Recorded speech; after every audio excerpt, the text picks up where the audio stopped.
صلى الله عليه وسلم بادروا بالأعمال سبعا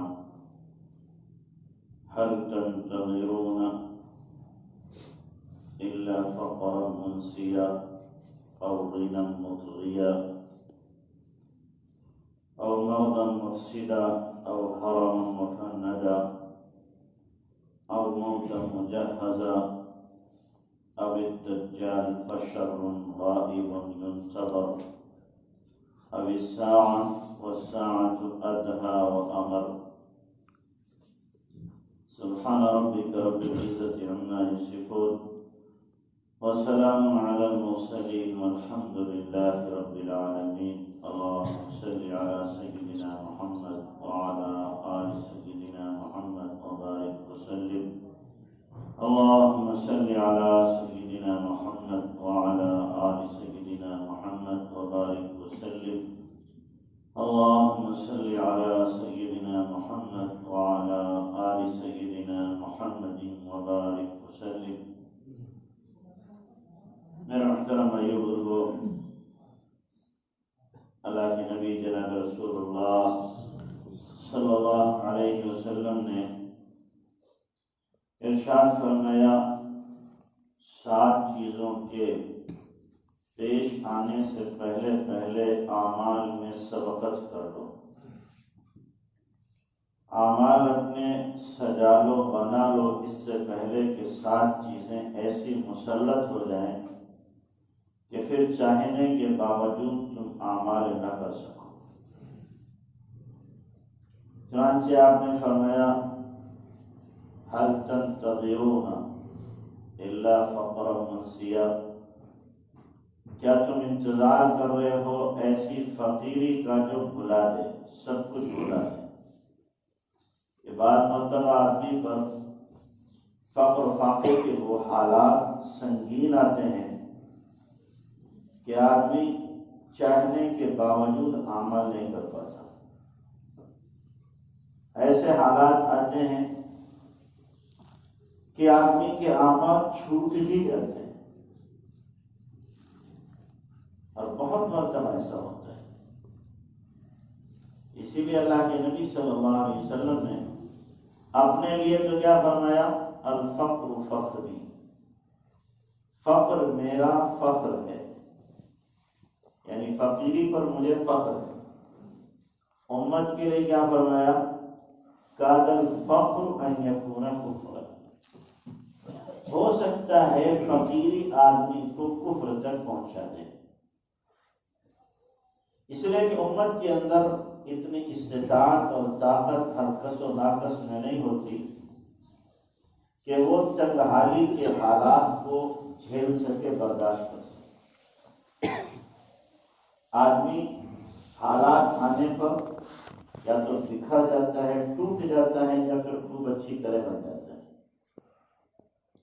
صحابہ نے دونوں طرح کے حالات کو جھیلا تھا، اور صحابہ فقر کے حالات میں زیادہ بنے تھے. مالداری کے حالات میں کہتے ہیں صحابہ ہم سے صبر نہیں ہو سکتے. صحابہ فرماتے ہیں ابتلینا بالضراء فصبرنا وابتلینا بالسراء فلم نصبر، ہمارے اوپر مشکلات کے حالات ڈالے گئے تو ہم نے صبر کر لیا، تنگحالی کے حالات ڈالے گئے ہم جمے رہے، لیکن جب خوشحالی کے حالات ہمارے اوپر آئے تو ہم صبر نہ کر سکے. صحابہ کہہ رہے ہیں کہ جب مالی حالات اچھے ہوئے تو ہم سے صبر نہیں ہو سکا، یعنی کچھ اونچ نیچ ہو گئی. تو ہم بھائی کس کھیت کے بچھوے ہیں؟ ہماری بساط، ہماری مجال کیا ہے کہ مال آنے کے بعد ہم ویسے ہی رہیں جیسے تھے، اللہ یہ کہ اللہ ہی کسی کی اصلاح کر دے تو بات الگ. تو فقر و فاقے کے حالات آدمی کو کیا کرتے ہیں؟ کبھی کبھی پریشان کر دیتے ہیں. اپنے طور پر آدمی صبر کر لے، لیکن جہاں مسئلہ آتا بیوی بچوں کا تو آدمی سے پھر دیکھا نہیں جاتا. ان پر فاقہ پڑتا ہے تو آدمی تل ملا جاتا ہے، کلیجہ منہ کو آ جاتا ہے. اور کتنی مرتبہ ایسا ہوتا ہے کہ آدمی کا قدم غلط پڑ جاتا ہے، حالانکہ معلوم ہے میری روزی اتنی ہی ہے جتنی اللہ دے رہا تھا، لیکن آدمی صبر نہیں کر پاتا۔ اسی کو کسی شاعر نے کہا ہے، کم عالم آیت مذاہبہ وجاہل جاہل تلقاہ مرزوقا هذا الذي ترك الاوهام حائرة وسیر عالما نکیر زندیقا۔ کتنے عالم ہیں کہ اپنے مذہب سے تنگ آ گئے ہیں روزی کی وجہ سے، اور کتنے جاہل ہیں جن کو روزی بھرپور مل رہی ہے گویا سمندر سے بھر رہے ہیں۔ هذا الذي ترك الاوهام حائرة، یہی وہ چیز ہے جس نے عقلوں کو حیران کر ڈالا ہے، اور اچھے خاصے پڑھے لکھے آدمی کو زندگی بددین بنا۔ اس لیے فقیری کے حالات جھیل لینا ہر ایک کے بس کی بات نہیں ہوتی، ہر ایک اسے برداشت نہیں کر پاتا۔ اسی لیے فقیری اپنے بارے میں مانگنا نہیں چاہیے، مل جائے تو صبر کرنا چاہیے، اس لیے کہ مشکل حالات برداشت کر لینا ہمہ شمہ کے بس کی بات نہیں۔ دوسری بات اللہ کے نبی صلی اللہ علیہ وسلم نے ارشاد فرمائی، او غنم مطغیہ، کیا تم انتظار کر رہے ہو ایسی مالداری کا جو تمہیں سرکش بنا دے؟ زیادہ مال آنے پر آدمی میں کیا ہے؟ سرکشی آتی ہے، غرور پیدا ہوتا ہے، بڑپن آ جاتا ہے، دوسروں کی تحقیر آ جاتی ہے، آدمی اپنے آپ کو بڑا سمجھنے لگتا ہے، میں کچھ ہوں۔ اور ہمارے سماج میں بھی لوگ کیا کہتے ہیں؟ بڑا آدمی ہے۔ کیا ہے؟ بڑا آدمی۔ کیا مطلب؟ مال بہت۔ حالانکہ اللہ کی نظر میں بڑا آدمی کون ہے؟ ان اکرمکم عند اللہ اتقاکم، جس کے اندر تقوی زیادہ ہے وہ اللہ کے نزدیک قابل احترام ہے، وہ بڑا ہے۔ مال اربوں خربوں ہو جائے، اگر زندگی میں تقوی اور دین نہیں ہے تو خدا کی نگاہ میں جانور سے زیادہ بدتر ہے۔ مال ہے اور دین بھی ہے، کیا کہیں، صلی اللہ سبحان اللہ، بہت اچھا۔ لیکن مال آنے کے بعد اپنے آپ کو قابو میں رکھنا اور اس مال کو صحیح مصرف میں خرچ کرنا، فضول خرچی سے بچنا اور ناجائز مقامات پر خرچ کرنے سے قابو کر لینا بہت مشکل کام ہے، بہت مشکل۔ اس لیے مال آنے کے بعد سرکشی نہ آئے، 95% لوگ نہیں بچ پاتے، 5% شاید بچ لیتے۔ قارون معلوم ہے قارون کیوں بنا؟ مال کی وجہ سے، ورنہ قارون بہت بڑا عابد تھا۔ علامہ سیوطی رحمۃ اللہ نے لکھا ہے کہ قارون بہت بڑا عابد، یہاں تک کہ شہر چھوڑ کر کے جنگل میں کٹیا بنائی تھی، اس میں عبادت کرتا تھا۔ تو شیطان نے اپنے شترنگڑوں کو بھیجا کہ جاؤ بھائی اسے گمراہ کرو جا کے۔ تو سارے جتنے بھی اس کے چیلے چپاٹے تھے انہوں نے ایڑی چوٹی کا زور لگا دیا، لیکن قارون نے کسی کو قابو نہیں دیا۔ سب تھک گئے، کہنے لگے حضور والا ہمارے بس کا نہیں ہے قابو، وہ تو بہت زیادہ اللہ کے قریب ہو گیا ہے، ہمیں قابو نہیں دے رہا ہے، آپ ہی کوئی ترکیب بتائیں یا آپ ہی اسے گمراہ کریں۔ تو شیطان نے کہا ٹھیک بھائی چلو ہم ہی اس کے لیے پلاننگ کرتے ہیں اور ہم اس کو کیا کریں گے؟ گمراہ کریں گے۔ اور یاد رکھیں شیطان جو ہے ہر آدمی کے پاس اسی کے روپ میں گمراہ کرنے کے لیے آتا ہے۔ اب مثال کے طور پر ہم مولوی لوگ ہیں، ہم سے کبھی نہیں کہے گا تم شراب پیو جاؤ، جانتا ہے پیے نہیں۔ ہم سے نہیں کہے گا تم سے نہ کرو، جانتا ہے کہ نہیں کرے گا۔ جوئے کو نہیں کہے گا جوا کھیلو، سود لو کبھی نہیں کہے گا۔ اب ہمیں کہاں لگائے گا؟ کہے گا غیبت کرو، تاک لگائے گا اور اس پہ پردہ ڈالے گا اظہار خیال کا، کہے گا کہ ہم تو اظہار خیال کر رہے ہیں، اور ہوگی کیا ہو؟ غیبت۔ اور غیبت کے بارے میں نبی علیہ السلام نے کیا فرمایا؟ الغیبت اشد من الزنا، غیبت جو ہے وہ زنا سے بھی زیادہ سخت ہے۔ تو ہم لوگوں کو لگا دے گا غیبت میں، حسد میں، بدگمانی میں، چغلی میں، ان چیزوں میں ہمیں لگائے گا۔ عام لوگوں کے پاس آئے گا، چلو بھائی تم زنا میں لگ جاؤ، تم شراب میں لگ جاؤ، تم چوری میں لگ جاؤ، تم ڈاکے میں لگ جاؤ، تم جناب سود میں لگ جاؤ، تم ظلم میں لگ جاؤ، تم فلاں، ہر ایک الگ الگ لائن دیتے ہیں۔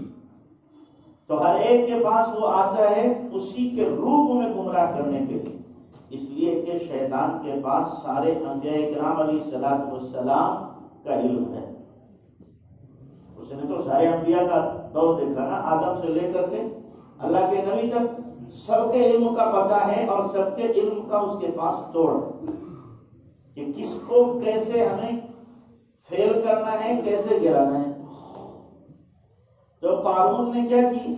لانگ ٹائم پلاننگ بنائی۔ کیا بنائی؟ لانگ ٹائم پلاننگ، لمبی پلاننگ کی شیطان نے قارون کو گمراہ کرنے کے لیے۔ چنانچہ شیطان جو ہے جبہ قبہ دستار امامہ پہن کر کے اور پہنچ گیا جہاں قارون عبادت کرتا تھا، وہاں جا کے اس نے بھی اللہ اکبر شروع، کبھی نماز ہے، کبھی تسبیح ہے، کبھی دعا ہے، مناجات ہے، لگا اس میں کر رہا عبادت۔ قارون نے دیکھا یہ تو مجھ سے بڑا کوئی آ گیا، دوستی کرنا چاہی تو 2-4 مرتبہ تو شیطان نے جھڑک دیا، ہٹ جاؤ عبادت کرنے دو، مجھے ڈسٹرب نہ کرو۔ تو قارون نے سوچا کہ تو واقعی بہت بڑا اللہ ہوگا، چنانچہ اب 2-4 مرتبہ جھٹکا، پھر بھی قارون نے سوچا اتنے نیک آدمی ہیں، اس سے تو بہرحال رابطہ کرنا ہی چاہیے۔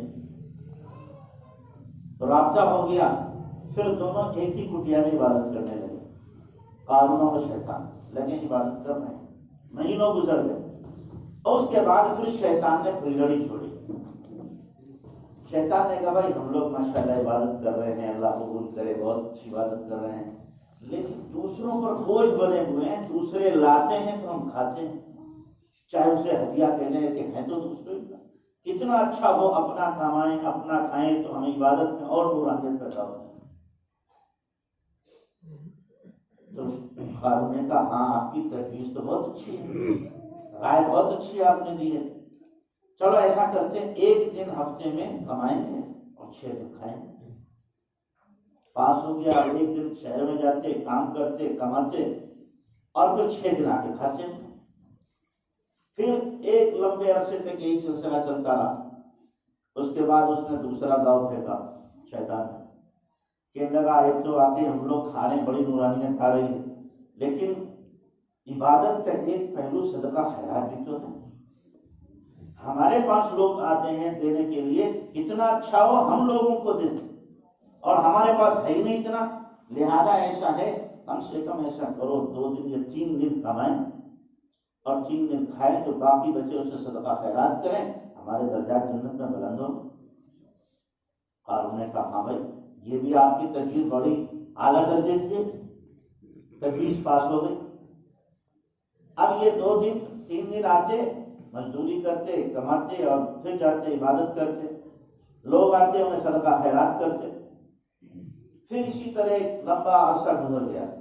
پھر شیطان نے اگلا داؤ مارا اور کہنے لگا دیکھو ہم لوگ یہاں عبادت کر رہے ہیں، صدقہ خیرات کر رہے ہیں، سب ٹھیک ہے، لیکن شہر سے دور ہے، کتنا اچھا ہو ہم شہر میں چلیں، وہاں عبادت کریں، لوگ ہماری عبادت کو دیکھ کر کے بہت سے لوگ عبادت کرنے والے بن جائیں گے، ہم لوگوں کے لیے خیر کا ذریعہ بنیں گے، جنت میں لے جانے کا ذریعہ بنیں گے، تو اچھا یہ ہے ہم شہر میں چل کے عبادت کریں، وہیں کمائیں گے، وہیں کھائیں گے، وہیں صدقہ خیرات کریں گے، عبادت کریں گے، کتنے لوگ متوجہ ہو جائیں گے۔ قارون نے کہا ہاں بھائی یہ بات بھی آپ کی اچھی ہے، ہم لوگ یہاں اکیلے پڑے رہتے ہیں۔ اب گئے شہر میں، عبادت شروع ہو گئی، دھیرے دھیرے دھیرے دھیرے شیطان نے کرتے کرتے کاروبار کا جال اس پہ پھیلا دیا، اور وہ اپنے کاروبار میں قارون مست ہو گیا، ساری عبادت، ساری ریاضت، سارا ذکر و سارا مجاہدہ ختم۔ اب 24 گھنٹے اس کی گتھی کس میں لگی ہوئی ہے؟ دماغ کی، کہ کس طریقے سے کمائیں، کس طرح مال بڑھے بڑھے بڑھے بڑھے۔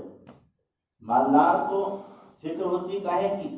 مال بڑھانے کی، مال گھٹے نہیں، مال بڑھے، جو بچا ہے وہ بچا رہے، مزید اور آ جائے۔ غریب کو یہ ہوتی ہے میرے پاس آ جائے تاکہ خرچ کر دوں، مالدار کو ہوتی ہے جتنا ہے وہ رہے، مزید اور آ جائے۔ چنانچہ اب قانون لگ گیا کمانے میں، اور نشہ سوار ہو گیا کاہے کا؟ دنیا کا اس کے اوپر۔ اور ایسا نشہ سوار ہوا کہ موسیٰ علیہ السلام نے جب دیکھا میرا چچا زاد بھائی ہے، قارون موسیٰ علیہ السلام کا چچا زاد بھائی تھا، کہ چچا زاد بھائی یہ دنیا میں بالکل ہی کیا ہو گیا؟ مست ہو چکا ہے اور دنیا میں غرق ہو گیا ہے، لہذا اس کو نکالا جائے۔ اور کہا کہ بھائی احسن کما احسن اللہ علیک، تو بھی احسان کر، خیرات کر جیسا اللہ نے تیرے ساتھ احسان کیا ہے۔ تو کیا کہا؟ انما اوتیتہ علی علم عندی، موسیٰ تم کون ہوتے ہو مانگنے والے؟ میں نے تو اپنی قوت بازو سے، اپنے ہنر سے، اپنے علم سے، اپنے فن سے کمایا ہے، تم کون ہوتے ہو مانگنے والے ہیں مجھ سے؟ کمایا میں نے، تمہیں دے دوں میں۔ تو موسیٰ علیہ السلام کو اس نے کیا ہے؟ ٹکا سا جواب دیا۔ اور پھر جب موسیٰ علیہ السلام نے زیادہ مطالبہ کیا تو موسیٰ علیہ السلام کا منہ بند کرنے کے لیے ایک بدکارہ عورت کو مال دے کر تیار کیا کہ ان پر زنا کی تہمت لگائے۔ چنانچہ اس عورت نے موسیٰ علیہ السلام پر زنا کی تہمت لگائی۔ دنیا میں واحد یہ بدبخت انسان ہے جس نے نبی پر زنا کی کیا لگائی؟ تہمت لگائی۔ اب موسیٰ علیہ السلام جلالی نبی تھے، جلالہ نے اللہ سے کہا اللہ اس نے تو ریکارڈ توڑ دیا ہے بےہودگی کا، اس کو عذاب میں مبتلا کیا جائے۔ تو اللہ نے کہا ٹھیک ہے، زمین تمہارے حوالے، جو حکم کرو گے زمین پورا کرے گی۔ تو موسیٰ علیہ السلام نے کہا خذ الارض، زمین پکڑ لے، اسے دھسنا شروع ہو گیا۔ قرآن کہہ رہا فخسفنا به وبداره الارض، گھر اور زمین اور محل سمیت دھسنا شروع ہو گیا۔ اب وہ کہہ رہا ہے موسیٰ بچا لے، موسیٰ علیہ السلام کہہ رہے زمین اور اندر لے لے، کہتے کہتے پورے اندر غرق ہو گیا، اور ابھی تک دھس رہا ہے زمین، ابھی تک دھس رہا ہے۔ ہمارے یہاں مصر کی جماعت آئی تھی، کہہ رہے جہاں قارون کا محل تھا وہاں پورے شہر کا کوڑا ڈالا جاتا ہے، اب وہ بھرتے نہیں، پورے شہر کا کوڑا وہیں پڑتا ہے اور وہ گڑا بھرتا نہیں ہے، وہیں پہ ڈالا سارا، یعنی اندر ابھی بھی دھس رہا ہے۔ حدیث میں اللہ کے نبی نے بخاری کی روایت ہے وَهُوَ يَتَجَلْجَلُ إِلَى يَوْمِ الْقِيَامَةِ، قیامت تک دھستا رہے گا۔ اللہ کا عذاب جب کسی پہ برستا ہے نا تو پھر نسلیں کی نسلیں تباہ ہو جاتی۔ تو قارون پر یہ عذاب آیا کس وجہ سے؟ مال کے نشے میں ایسا دھت ہو گیا کہ حقوق اللہ، حقوق العباد سب کو بھول گیا۔ اور جب مال کا نشہ کسی پہ سوار ہوتا ہے تو یہی حالت ہوتی ہے کہ آدمی نہ حقوق العباد کو دیکھتا ہے، نہ حقوق اللہ کو دیکھتا ہے، سب کو فراموش کر دیتا ہے۔ تو اس لیے اللہ کے نبی صلی اللہ علیہ وسلم نے کیا فرمایا کہ 7 میں سے دوسری بات او غینا مطغیہ، ایسا نہ ہو کہ ایسی مالداری آئے جو سرکش بنا دے اور اس کے بعد تم اعمال نہ کر سکو، اس سے پہلے پہلے اعمال اپنے ہاتھ میں، اپنے اعمال کو تم بنا لو، سجا لو، اعمال کا ذخیرہ اکٹھا کرو۔ تو مال بہت اچھی چیز بھی ہے، بہت بری چیز بھی ہے۔ اللہ کے نبی نے کیا فرمایا نعم المال للرجل الصالح، مال کتنی اچھی چیز ہے نیک آدمی کے لیے، اور یہی مال ہے جس کے لیے اللہ کے نبی نے کیا فرمایا تعیس عبد الدنیا، تعیس عبد الدرہم، تعیس عبد الدینار، تعیس عبد القطیفہ۔ آپ نے فرمایا دنیا کا غلام، درہم و دینار کا پجاری، ان کے پیچھے بھاگنے والا اور کپڑے لتوں کے پیچھے بھاگنے والا تباہ ہو جائے، برباد ہو جائے۔ یہ نبی کی بد دعا بھی ہے، یہ بد دعا بھی ہے۔ اور پھر ایسے ہی دنیا دار کے لیے جو سب کے حقوق کو طرف کر دیتا ہے، آقا نے کیا فرمایا الدنیا جیفۃ طالبها کلاب دنیا مردار ہے، اس کے پیچھے بھاگنے والے کتے ہیں۔ آقا کے الفاظ ہیں جو حلال و حرام